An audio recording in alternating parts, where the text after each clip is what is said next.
زندگی یہ نہیں ہے کسی کے لیے، زندگی ہے نبی کی، نبی کے لیے۔ معزز حضرات، السلام علیکم ورحمۃ اللہ وبرکاتہ۔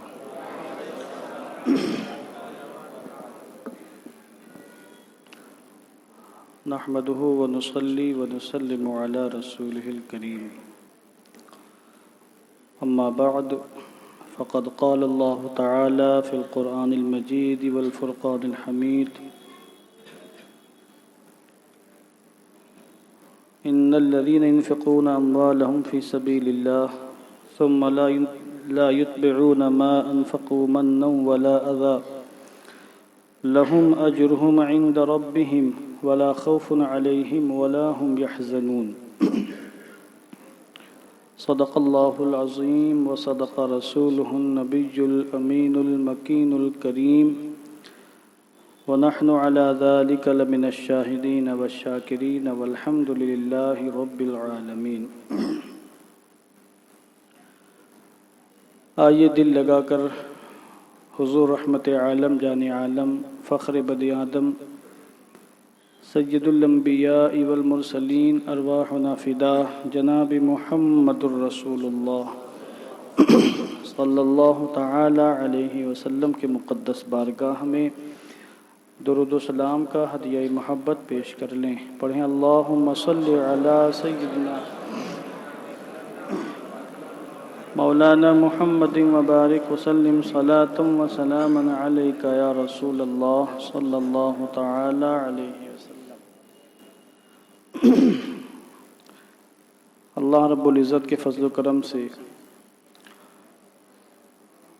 مجالس محرم الحرام کی 5 مجلسیں پایۂ تکمیل تک پہنچی ہیں، اور اس کی ذات سے ہمیں امید بھی ہے کہ اس نے محفلوں کو قبول فرما کر ہمیں برکتوں سے نوازا ہوگا۔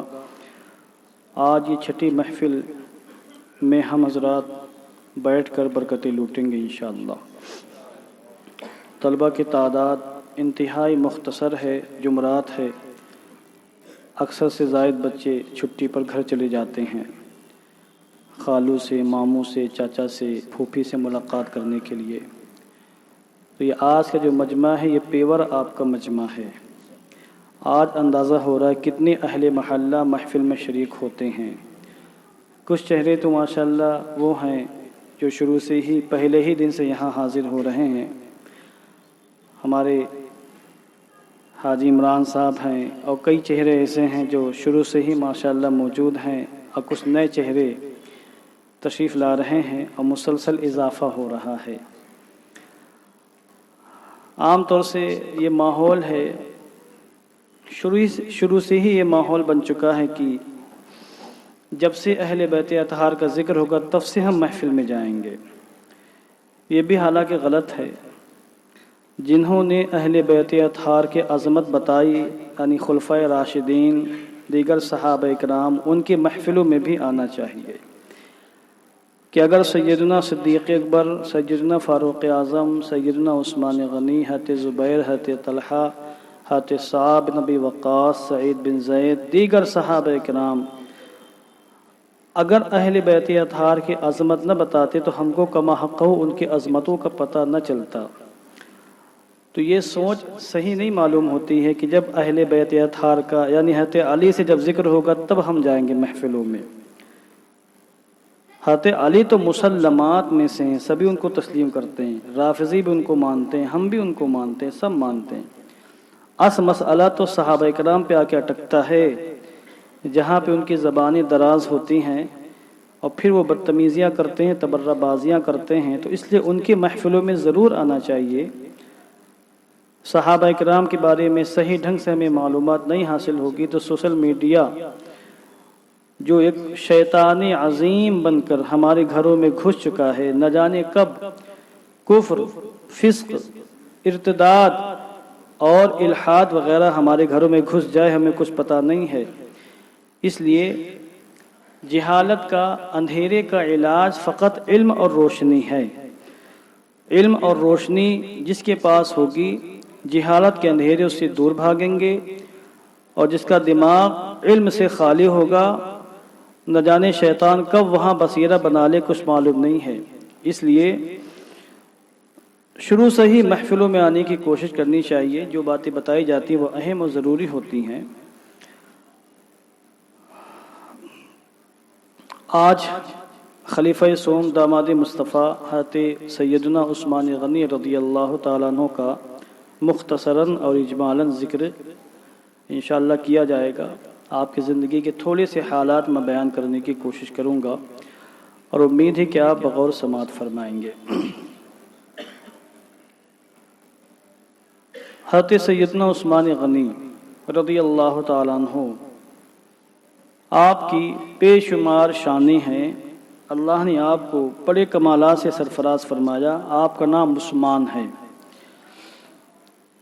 آپ کی باپ کا نام عفان ہے، عثمان بن عفان آپ کو کہا جاتا ہے۔ آپ کی ماں کا نام عروہ ہے، عروہ بنت قریظ۔ عام طور سے کتابوں میں ماں کا نام نہیں ملتا ہے، باپ کا نام عفان ملتا ہے اور ماں کا نام نہیں ملتا ہے، مگر میں نے محنت کر کے تلاش کیا ہے، عروہ بنت قریظ ان کی ماں کا نام ہے۔ حضرت عثمان غنی کا سلسلہ نسب 5ویں پشت میں حضور سے مل جاتا ہے۔ قریش کے عظیم الشان آپ فرزند ہیں، 5ویں پشت میں آپ کا نسب اور حضور کا نسب ایک ہو جاتا ہے اوپر جا کر۔ اور آپ جب حضور رحمت عالم نے نبوت کا اعلان فرمایا تو آپ ان خوش نصیبوں میں سے جنہوں نے سب سے پہلے کلمہ پاک پڑھا، مسلمان ہوئے 34 سال کی عمر میں۔ میں چند اہم بات عرض کر رہا ہوں، آپ دماغ میں نوٹ کرنے کی کوشش کریں۔ 34 سال تقریباً تھی حضرت عثمان غنی کی عمر جب یہ مسلمان ہوئے۔ اور میں نے اس سے پہلے عرض کیا کہ حضرت سیدنا صدیق اکبر، حضرت خدیجۃ الکبریٰ ہم سب کی ماں، حضور کی زوجہ محترمہ، حضرت علی شیر خدا جو حضور کے پروردہ، حضور کی پرورش میں تھے، حضرت زید بن حارثہ جو حضور کے منہ بولے بیٹے تھے۔